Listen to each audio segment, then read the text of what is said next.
Hello everyone, welcome in Kiran learners academy. हम कर रहे थे दिल्ली पुलिस कांस्टेबल एग्जाम के लिए वो सारे most important previous year question 2022-23 में लेटेस्ट जो क्वेश्चन 45 क्वेश्चन टोटल 45 सेट्स थे। इसी बुक का हम कर रहे थे वीडियो सॉल्यूशन। टोटल 45 सेट हम सोल्व कर रहे थे, 45 क्वेश्चन कह सकते हैं। अभी है ये इस वीडियो में कवर करेंगे इस क्लास में सेट नंबर 18 का। ये है shift number third 21/11/2023। General knowledge के जो भी क्वेश्चन बने थे इस पेपर में वो सारे आपके शिफ्ट नंबर थर्ड में वो सारे आपके इस क्लास में कवर होंगे। तो चलिए स्टार्ट करते हैं। क्वेश्चन नंबर 1 to 50 रहता है जनरल नॉलेज, और सेकंड पार्ट में फिर रहता है reasoning question number 51 to 75। Then fourth part में जो आपका एग्जाम पैटर्न होता है कंप्यूटर रहता है क्वेश्चन नंबर 91 to 100। और थर्ड पार्ट में 76 से लेके 90 तक रहता है न्यूमेरिकल एबिलिटी मैथ्स कह सकते हैं। तो चलिए स्टार्ट करते हैं जीके इस वाले सेट की, सेट नंबर 18 की। Question number 1, with reference to electric charges identify the incorrect statement. Electric charges के रिगार्डिंग आपको बताना है इनमें से कौन सी स्टेटमेंट क्या है, गलत है, ये आपको बताना है। पहले कहता है लाइक चार्जेस रिपेल। देखो दोस्तों, लाइक चार्जेस जैसे पॉजिटिव और नेगेटिव चार्ज होते हैं, हमने फिजिक्स में पढ़ा है। तो ये क्या करते हैं, अट्रैक्ट करते हैं, एक दूसरे को एक दूसरे की तरफ भागेंगे। और सेम चार्जेस क्या करते हैं, मान लो दोनों प्लस प्लस चार्ज है, एक दूसरे को रिपेल करेंगे, दूर जाएंगे। ठीक है, ये आपने फिजिक्स में अगर पढ़ा है। तो जो सेम चार्जेस हैं क्या करते हैं, रिपेल करते हैं, और अपोजिट चार्जेस हमेशा अट्रैक्ट करते हैं। ये स्टेटमेंट अपने आप में ठीक है, like charges repel and unlike charges attract each other. The electric charge produced by rubbing are called static charges. जब कोई दो आप बॉडी को आपस में रगड़ोगे, या कह सकते हैं कोई भी, जैसे मान लो दो आर्टिकल हैं उनको रगड़ोगे, तो वहां से जो चार्जेज हैं जो प्रोड्यूस्ड होंगे, इंड्यूस्ड चार्ज होगा, उसे क्या बोलते हैं, स्टैटिक चार्ज। अपने आप में ये स्टेटमेंट भी ठीक है। Third, lightning conductor can protect A building from lightning. ये स्टेटमेंट भी अपने आप में करेक्ट है, ध्यान रखेंगे। लाइटनिंग जो कंडक्टर है इसका एक इंस्ट्रूमेंट होता है जिसका यूज करते हैं बिल्डिंग को लाइटनिंग इफेक्ट से प्रोटेक्ट करने के लिए। ये अपने आप में ठीक है। Lightning conductor can be use to predict lightning strike. ये स्टेटमेंट दोस्तों गलत है, क्योंकि lightning conductors are designed to protect buildings from the lightning strikes by safely conducting the electrical discharge to the ground, not predict when a lightning strike will occur। ये गलत दिया हुआ है। कहते हैं तड़ित चाल का उपयोग बिजली गिरने की भविष्यवाणी करने के लिए किया जा सकता है, बिजली गिरने की भविष्यवाणी के लिए नहीं। किसको, बिल्डिंग को प्रोटेक्ट करने के लिए किया जाता है। ये स्टेटमेंट गलत है। राइट आंसर होगा option 4। Question number 2, Deepa Karmakar ने जिम्नास्टिक में मेजर ध्यानचंद खेल रत्न पुरस्कार कब जीता। सबसे पहले इनसे रिलेटेड कुछ फैक्ट आपको याद रखना है दोस्तों। दीपा कर्माकर कौन से राज्य से है, त्रिपुरा राज्य की। ये क्या है, जिम्नास्ट है ये, भारत की। और ध्यान रखेंगे ओलंपिक में भाग लेने वाली भारत की पहली महिला जिम्नास्टिक भी ये थी। ठीक है, पहली महिला जिम्नास्ट भी यही थी। और 2016 में 2016 में इनको दिया गया था, एक तो पद्मश्री दिया गया था इनको, और एक दिया गया था मेजर ध्यानचंद खेल रत्न पुरस्कार।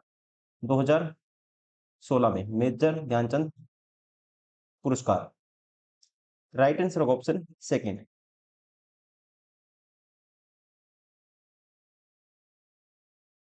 क्वेश्चन नंबर 3, चंद्रताल, रेणुका और पोंग बांध किस राज्य के तीन रामसर आर्द्रभूमि सतल हैं। ये तीनों क्या है, अपने आप में रामसर वेटलैंड साइट्स हैं, और ये आते हैं हिमाचल प्रदेश के अंदर। ध्यान रखना आपको। राइट आंसर होगा ऑप्शन फर्स्ट, किस राज्य के, हिमाचल प्रदेश के। क्वेश्चन नंबर 4, भारत के संविधान का अनुच्छेद 32 डैश से संबंधित है। अनुच्छेद 32 दोस्तों ध्यान रखेंगे, इसे बोला जाता है संवैधानिक उपचारों के अधिकार के रूप में इसको जाना जाता है। और ध्यान रखेंगे अनुच्छेद 32 को डॉक्टर बी आर अम्बेडकर ने भारतीय संविधान का हृदय और आत्मा कहा था। ठीक है, ये भी क्वेश्चन पूछा जाता है, किस अनुच्छेद को डॉक्टर बी आर अम्बेडकर ने भारतीय संविधान का हृदय और आत्मा कहा था। तो ये था अनुच्छेद 32। किससे संबंधित है, संवैधानिक उपचारों का अधिकार। Option third. Question number 5, Kelucharan Mahapatra को किस शास्त्रीय नृत्य के लिए पद्म भूषण से सम्मानित किया गया। आपको ध्यान रखना है केलुचरण महापात्र, इनका जो रिलेशन है, संबंध है ओडिसी नृत्य से, ओडिसी नृत्य से, और इनको दिया गया था 1974 में, इनको दिया गया था, ये आपको ध्यान रखना है, पद्मश्री। 1988 में इनको दिया गया था पद्म भूषण। और ये भी पूछ सकता है, इंपॉर्टेंट है, 2000 में इनको दिया गया था पद्म विभूषण। और ध्यान रखेंगे उड़ीसा से पद्म विभूषण पाने वाले पहले व्यक्ति थे ये, उड़ीसा से पद्म विभूषण जिन्होंने पाया था, मिला था वो, ठीक है, तो ये क्या थे, पहले व्यक्ति थे जिनको क्या मिला था, पद्म विभूषण विभूषण मिला था, और कहां से थे, उड़ीसा से। क्वेश्चन नंबर 6, भारत के निम्नलिखित में से किस अनुच्छेद में यह उल्लेख किया गया है कि भारत के प्रत्येक नागरिक का यह कर्तव्य होगा कि वह स्वतंत्रता के लिए हमारे राष्ट्रीय आंदोलन को प्रेरित करने वाले उच्च आदर्शों को हृदय में संजोए रखे और उनका पालन करे।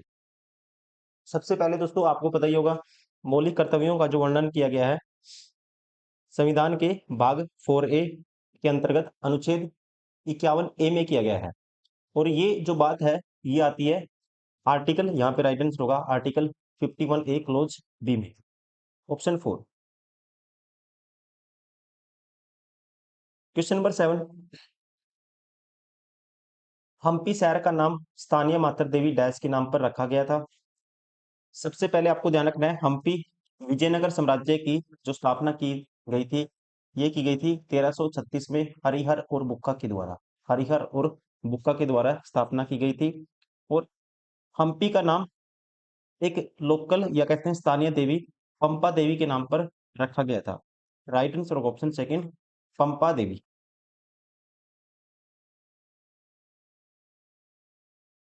क्वेश्चन नंबर 8, गुरु वेम्पति चित्रा सत्यम ने भारत के निम्नलिखित में से किस शास्त्रीय नृत्य के प्रसार के लिए वैश्विक मान्यता प्राप्त की है।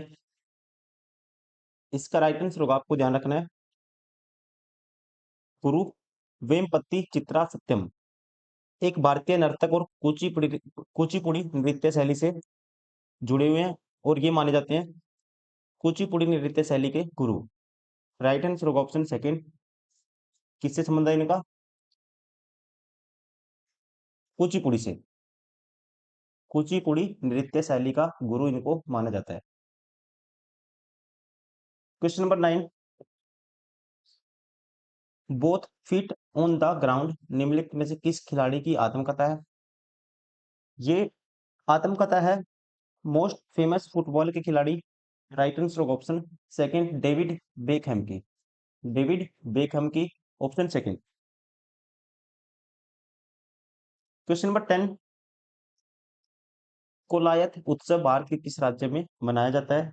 कोलायत दोस्तों उत्सव मनाया जाता है राजस्थान में, और कोलायत उत्सव को ही इसको मनाया जाता है, सबसे पहले ध्यान रखना आपको, राजस्थान के बीकानेर जिले में इसको मनाया जाता है, राजस्थान के बीकानेर में।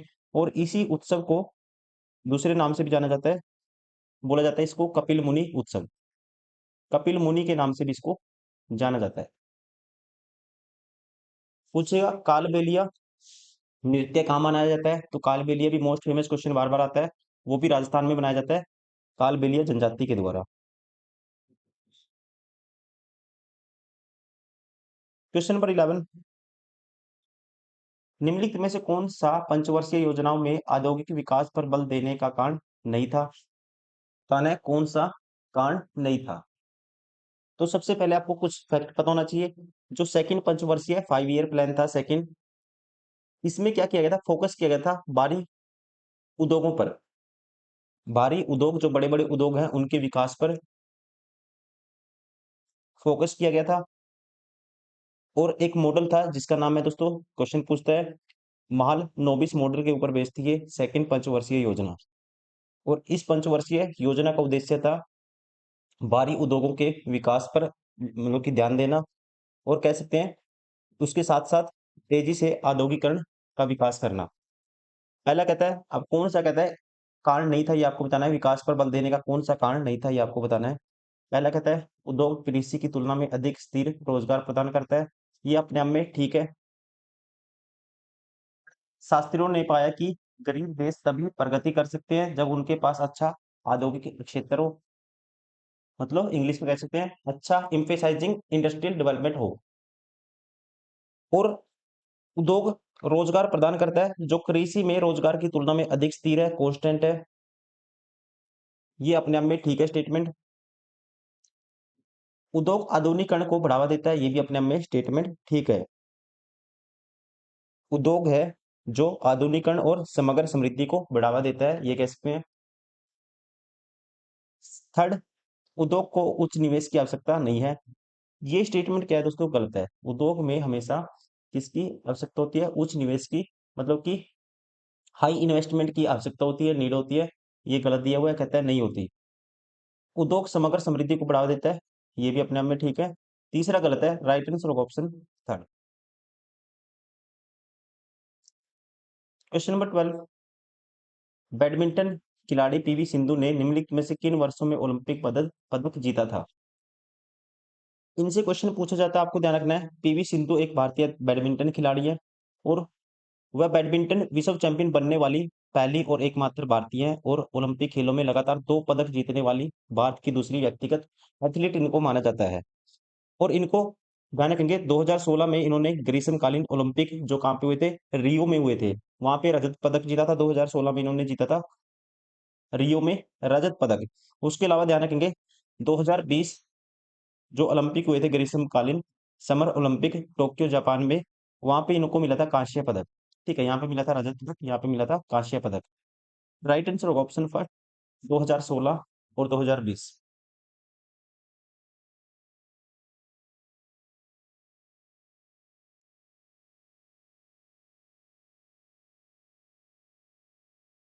क्वेश्चन नंबर 13, कोशिका संरचना के अध्ययन को डैश कहा जाता है? The study of the cell structure structure is called. Study of cell, यहाँ पे राइट आंसर होगा that is called cytology. Cytology क्या है? कोशिकाओं की संरचना, स्ट्रक्चर और उनके कार्य का अध्ययन करना, स्टडी करना। उसके अलावा एनाटॉमी दोस्तों कह सकते हैं शरीर की संरचना का अध्ययन करना बोला जाता है, शरीर की बॉडी को की स्टडी करना, दैट इज कॉल्ड एनाटॉमी। उसके अलावा study of shape structure of organism called morphology. ठीक है, यहाँ पे पूछा है सेल की स्टडी को आपको याद रखना है साइटोलॉजी। क्वेश्चन नंबर 14, लोन फोक्स डांसिंग निम्नलिखित में से किस उपन्यासकार की आत्म कथा है?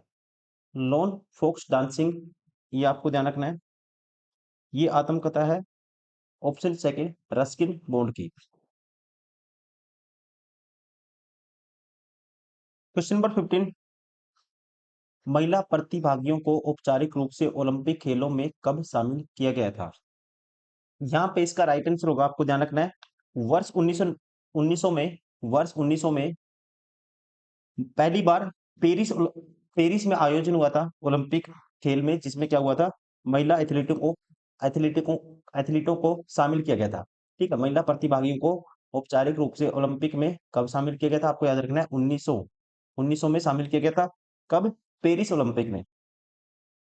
Option second.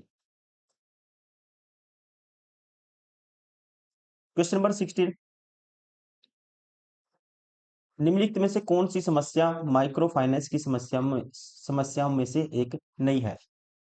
ध्यान रखेंगे दोस्तों, माइक्रो फाइनेंस सूक्ष्म वित्त संस्थान बोलते हैं जिसको हिंदी में। इसको कई चुनौतियों का सामना करना पड़ता है, उनमें से जैसे कि पारदर्शिता का अभाव, शासकीय संरचना की कमी, पहले उसमें इंक्लूड होगा। सेकंड कहता है परिचालनात्मक व्यवहारिक और नीतिगत बाध्यताएं, operational attitudinal and policy level constraints, ये भी अपने आप में एक प्रॉब्लम है, समस्या है। माइक्रो फाइनेंस के लिए धन का अत्यधिक प्रवाह, ये समस्या नहीं है। देश में असमान विकास, ये भी अपने आप में समस्या है। राइट आंसर होगा ऑप्शन थर्ड। क्वेश्चन नंबर 17, फायान ने निम्नलिखित में से किस गुप्त राजा के शासनकाल के दौरान भारत का दौरा किया था? मोस्ट फेमस क्वेश्चन बार बार पूछा जाता है, तो आप ध्यान रखेंगे फाहियान एक चीनी तीर्थयात्री था जो चंद्रगुप्त द्वितीय के शासनकाल के दौरान 5वीं शताब्दी की शुरुआत में भारत में आया था। कहाँ से आया था? चाइना से। और किसके शासनकाल में? चंद्रगुप्त द्वितीय। ठीक है, चंद्रगुप्त द्वितीय के शासनकाल के दौरान 5वीं शताब्दी की शुरुआत में क्या कब आया था? ये भारत आया था 5वीं शताब्दी की शुरुआत में। राइट आंसर होगा option third. Question number 18, India brand equity foundation IBEF के अनुसार भारत सड़कों के नेटवर्क के मामले में दुनिया में किस स्थान पर है अगस्त 2022 तक की स्थिति के अनुसार? इसका राइट आंसर होगा भारत है दूसरे नंबर पे। भारत से आगे कौन है? USA है, अमेरिका। भारत है दूसरे नंबर पे। अकॉर्डिंग टू अगर 2025 में भी क्वेश्चन पूछे जाए दोस्तों, तो तब भी इसका ऑप्शन क्या होगा? फिर तब भी दूसरा ही नंबर होगा। क्वेश्चन नंबर 19, निम्नलिखित में से कौन सा विशेष आर्थिक क्षेत्र का प्राथमिक उद्देश्य नहीं है?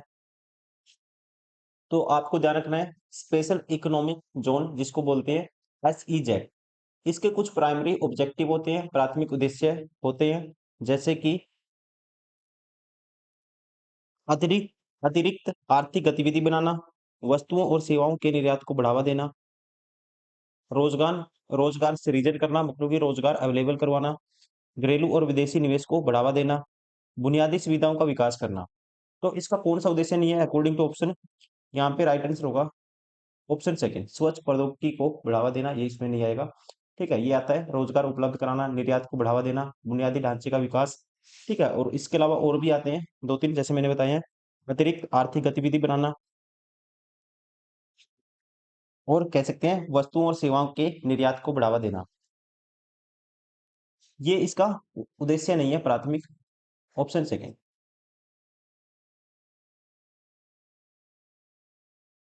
क्वेश्चन नंबर 20, दादा नारोजी ने ईस्ट इंडिया कंपनी एसोसिएशन की स्थापना कहाँ की थी?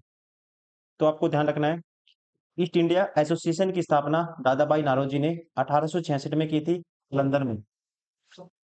1866 कहाँ पे की थी? लंदन में, option third. Question number 21, haemoglobin के निर्माण के लिए निम्नलिखित में से किसकी आवश्यकता होती है? Which of the following is needed for the formation of haemoglobin? आसान क्वेश्चन है दोस्तों। हीमोग्लोबिन के फॉर्मेशन के लिए किसकी आवश्यकता होती है? आयरन की। किसकी? आयरन की, ऑप्शन थर्ड। क्वेश्चन नंबर 22, कृषि और संस्कृत खाद्य उत्पाद निर्यात विकास प्राधिकरण, इंग्लिश में बोलते हैं इसको agricultural and processed food products exports development authority, APED, 2021-22 के अनुसार आम के उत्पादन में भारत के किस राज्य का प्रथम स्थान है दोस्तों? तो यहाँ पे सबसे प्रथम स्थान है ऑप्शन सेकंड, उत्तर प्रदेश का। अगर डायरेक्टली भी पूछता है कि भारत में आम सबसे ज्यादा किस राज्य में होता है, तब भी आंसर क्या आएगा? उत्तर प्रदेश। क्वेश्चन नंबर 23, 2022 में मरणोपरांत पद्म भूषण प्राप्त करने वाले गुरमीत भाभा निम्नलिखित में से किस राज्य से हैं? गुरमीत भाभा क्या है? एक महिला है और ये बिलोंग करती थी पंजाब राज्य से, ऑप्शन फर्स्ट। और 2022 में क्या मिला था इनको? पद्म भूषण, मरणोपरांत। क्वेश्चन नंबर 24, निम्नलिखित में से किस अधिनियम ने भारत के लिए एक एकीकृत प्रशासन प्रणाली का निर्माण किया? Which of the following act created a unified administration system for India? तो आप ध्यान रखेंगे ये था 1773 का रेगुलेटिंग एक्ट। 1773 का रेगुलेटिंग एक्ट भारत में एक एकीकृत प्रशासन प्रणाली की नींव रखने वाला एक महत्वपूर्ण अधिनियम इसको माना जाता है, जिसके तहत बंगाल के गवर्नर को बंगाल का गवर्नर जनरल बनाया गया और बॉम्बे और मद्रास प्रेसिडेंसियों को उसके अधीन कर दिया गया था। ठीक है, ये था, ध्यान रखना आपको, 1773 का रेगुलेटिंग एक्ट, ऑप्शन फोर।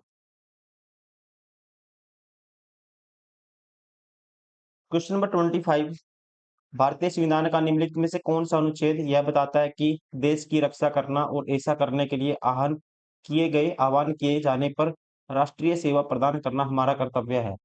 ये कहा गया है अनुच्छेद 51A क्लोज डी में।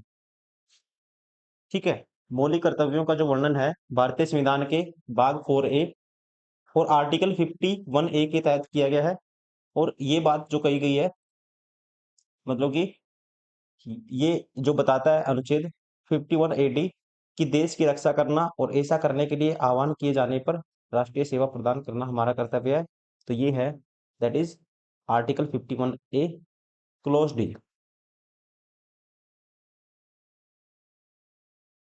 क्वेश्चन नंबर 26, निम्नलिखित में से कौन सा कृषि उद्योग के बारे में सही नहीं है?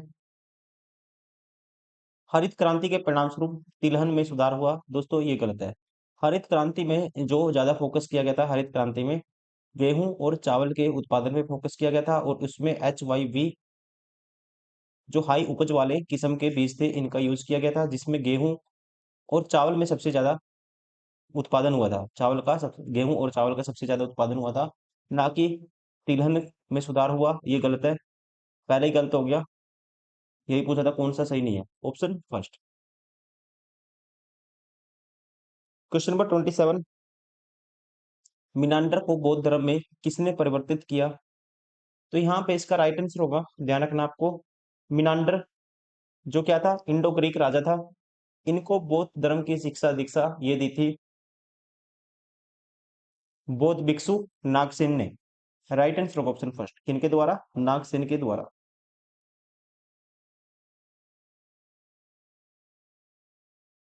और ये भी आपको एक फैक्टर याद रखना है, बौद्ध बनने से पहले मिनांडर ने नागसेन से बहुत ज्यादा प्रश्न किए थे, बौद्ध धर्म के बारे में बहुत सारे सवाल पूछे थे। और इन सभी का जिक्र मतलब मतलब कि मिनांडर के द्वारा किए गए प्रश्न और नागसेन के नागसेन के द्वारा दिए गए उत्तर, इन सब का जो जिक्र है एक पुस्तक में किया गया है। इसी पे एक पुस्तक है मिलिंद पन्नो। मिलिंद पन्नो क्वेश्चन पूछा जाता है, कौन सी पुस्तक है? मिलिंद पन्नो। लिख देता हूं,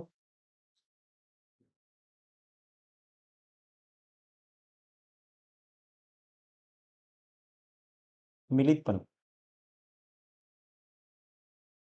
क्वेश्चन नंबर 28, निम्नलिखित में से कौन सा कथन एंटीऑक्सीडेंट के संबंध में सत्य नहीं है? Which of the following is not true regarding the antioxidants? पहला कहता है it delays the ageing process, मतलब उम्र बढ़ने की प्रक्रिया को विलंबित करते हैं, रोकते हैं। अपने आप में स्टेटमेंट ठीक है। ठीक है, एंटीऑक्सीडेंट्स के बारे में ये स्टेटमेंट ठीक है। Animals products are the chief source of the antioxidants, ये स्टेटमेंट दोस्तों क्या है? गलत है। कहता है पशु उत्पाद एंटीऑक्सीडेंट का प्रमुख स्रोत है, ये गलत है। क्योंकि जो इसके प्रमुख स्रोत माने जाते हैं, सोर्स जो मतलब कि मेन सोर्स माने जाते हैं, ये माने जाते हैं कि फल, जैसे कि फल, सब्जियां, नट्स, बीज और साबुत अनाज।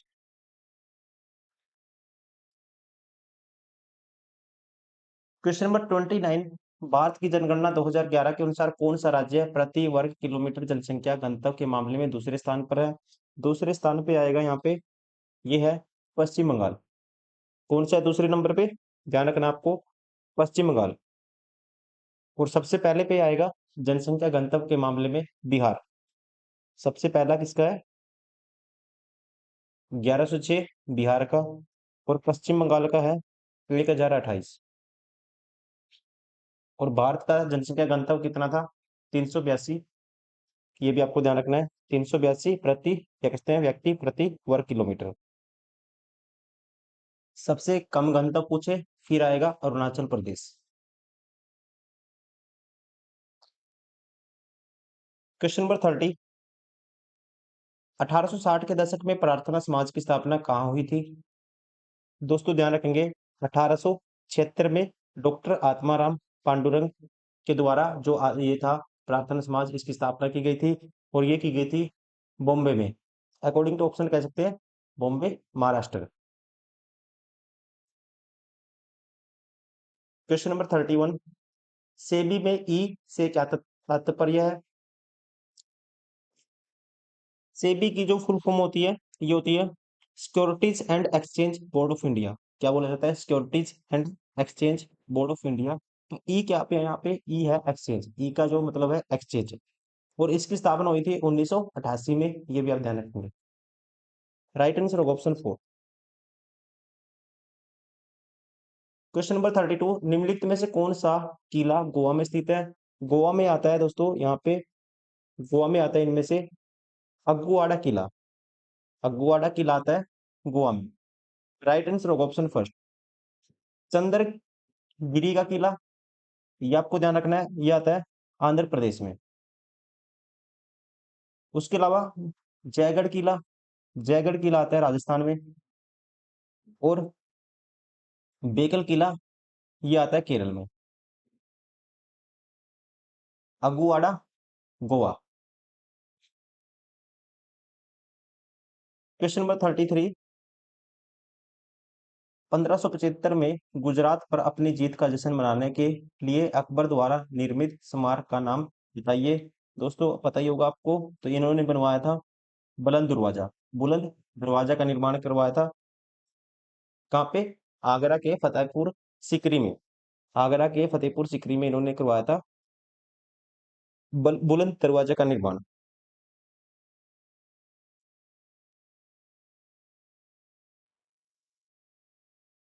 क्वेश्चन नंबर 34, 11वां मौलिक कर्तव्य डैश संवैधानिक संशोधन अधिनियम द्वारा भारतीय संविधान में जोड़ा गया था। तो 11वां मौलिक कर्तव्य दोस्तों जोड़ा गया था 2002 में 86वें संविधान संशोधन के द्वारा। राइट आंसर होगा ऑप्शन फर्स्ट। इससे पहले 10 मौलिक कर्तव्य जोड़े गए थे 42वें संविधान संशोधन 1976 के द्वारा। लेकिन 11वां कब जोड़ा गया था? 11वां जोड़ा गया था 2002 में। संविधान संशोधन कौन सा था? 86वां। राइट आंसर होगा option first. Question number 35, Pandit Bhimsen Joshi dash से जुड़े हैं। पंडित भीमसेन जोशी का संबंध है मोस्ट फेमस किराना घराने से। और ये कहाँ आता है? कर्नाटका में। कहाँ पे आता है? कर्नाटका में। और ये ध्यान रखेंगे दोस्तों, ये क्वेश्चन बन सकता है। 2008 में इनको दिया गया था भारत रत्न। भारत रत्न दिया गया था इनको 2008 में। क्वेश्चन नंबर 36, किताब उल हिंद पुस्तक के लेखक कौन है? किताब उल हिंद पुस्तक के लेखक हैं मोस्ट फेमस बुक किसकी? क्वेश्चन बनता है यहाँ से अलबरूनी की। और ये किसका दरबारी कवि माना जाता है दोस्तों? ये आया था महमूद गजनी के साथ। महमूद गजनी के साथ ये भारत आया था, महमूद गजनी। और किताब उल हिंद का ही दूसरा नाम है, इसे एक और नाम दिया गया है, कहा जाता है तहकीक हिंद। तहकीक हिंद भी इसी बुक को कहा जाता है।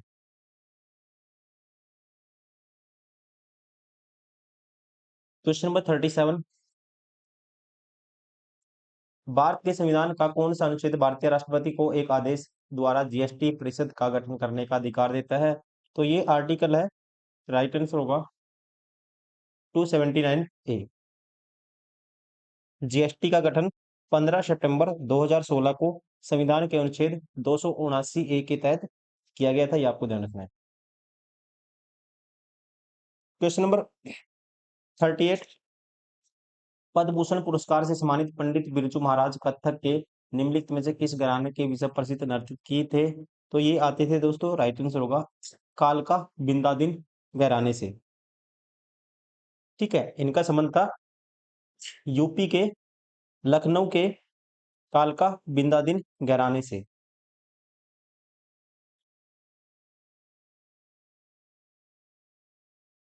Question number 39,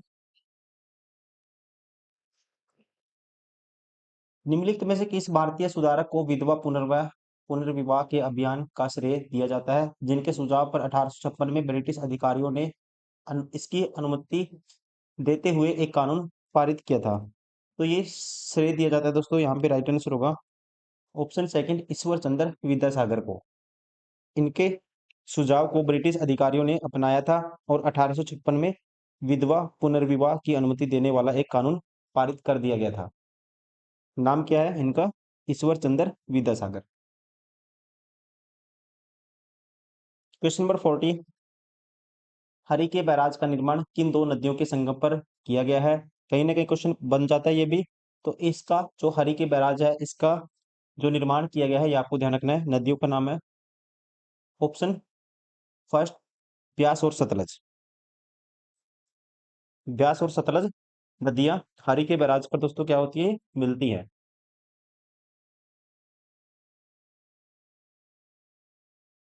question number 41, Kochin मानव महोत्सव कचिन मानव महोत्सव निम्नलिखित में से किस देश से संबंधित है? तो आपको ध्यान रखना है, इसको मनाया जाता है म्यांमार की कचिन की जनजातियों के द्वारा। राइट आंसर होगा option third, Myanmar. Question number 42, football 2027 Asia cup की मेजबानी डैश द्वारा की जाएगी? तो यहाँ पे दोस्तों राइट आंसर होगा, इसकी मेजबानी की जाएगी सऊदी अरब के द्वारा।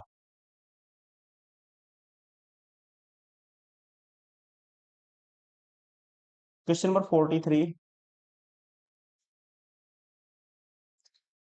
भारत के स्वतंत्रता दिवस और गणतंत्र दिवस के बारे में सही कथन की पहचान कीजिए। कौन सा कथन सही है, ये आपको बताना है। स्वतंत्रता दिवस सन 1947 से 15 अगस्त को मनाया जाता है, ये अपने आप में स्टेटमेंट करेक्ट है। गणतंत्र दिवस सन 1950 से 26 जनवरी को मनाया जाता है दोस्तों, ये भी स्टेटमेंट करेक्ट है। स्वतंत्रता दिवस को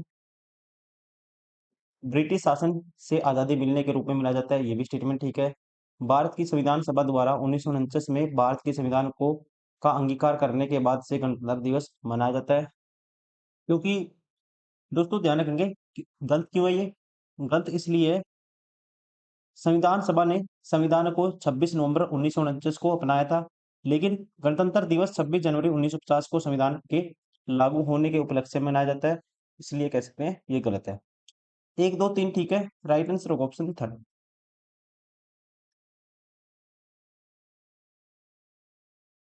क्वेश्चन नंबर 44, पंडानलूर गांव के एक नृत्य गुरु मीनाक्षी सुंदरम पिल्लई निम्नलिखित में से किस नृत्य शैली के प्रसिद्ध थे? तो इनका रिलेशन था मीनाक्षी सुंदरम पिल्लई का। ऑप्शन सेकंड, भारतनाट्यम, भारतनाट्यम से। क्वेश्चन नंबर 45, उपराष्ट्रपति उपराष्ट्रपति का पद डैश के संविधान से लिया गया है दोस्तों। उपराष्ट्रपति का जो पद लिया गया है, ये लिया गया है, आपको ध्यान रखना है, यूएसए के, ठीक है, यूएसए के संविधान से।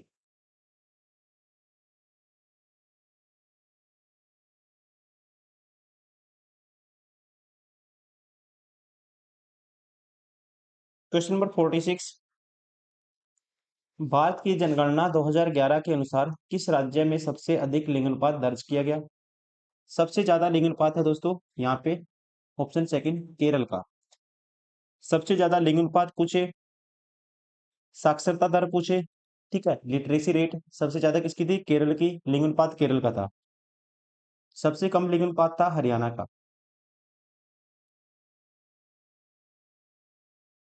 क्वेश्चन नंबर 47, विदेशी प्रौद्योगिकी समझौतों में उच्च प्राथमिकता वाले उद्योग में डैश की राशि तक स्वचालित अनुमति प्रदान की जाती है? In foreign technology agreement automatic permission is provided in high priority industry up to sum of, तो अप टू सम ऑफ यहाँ पे लिमिट है, अकॉर्डिंग टू राइट आंसर होगा ऑप्शन फर्स्ट, 1 करोड़, 1 करोड़ रुपए। किसके अनुसार? 1991 में नई औद्योगिक नीति, न्यू इकोनॉमिक पॉलिसी के अनुसार, नई औद्योगिक नीति 1991 के अनुसार उच्च प्राथमिकता वाले उद्योगों में 1 करोड़ रुपए के भुगतान तक विदेशी प्रौद्योगिकी समझौतों के लिए स्वचालित अनुमति दी जाएगी, ये कहा गया था। क्वेश्चन नंबर 48, निम्नलिखित में से किस मामले में राज्य विधानमंडल के सदस्य को अपनी सीट खाली करने की आवश्यकता नहीं है?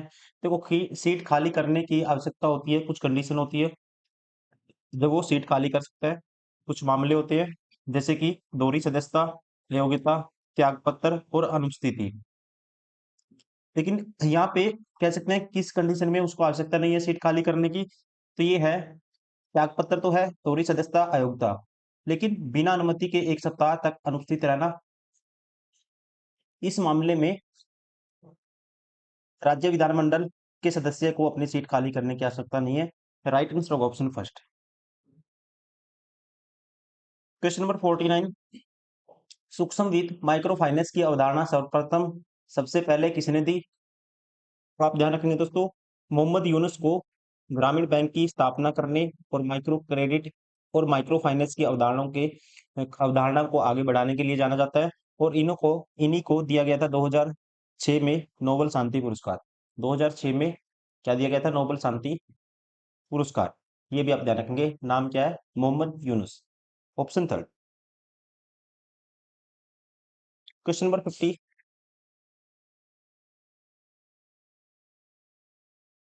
इस मौसमी परिघटना को उच्च वायुमंडलीय दाब के मध्य क्षेत्र के आसपास बड़े पैमाने पर हवाओं के संचलन के रूप में भी परिभाषित किया जाता है। तो आपको ध्यान रखना है, प्रति चक्रवात एक मौसमी परिघटना है जिसे उच्च वायुमंडलीय दाब के मध्य क्षेत्र के आसपास बड़े पैमाने पर हवाओं के संचलन के रूप में परिभाषित किया जाता है।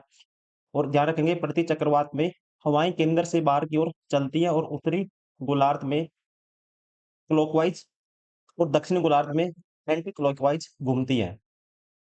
राइट आंसर होगा, इसे बोलते हैं प्रति चक्रवात, एंटी साइक्लोन।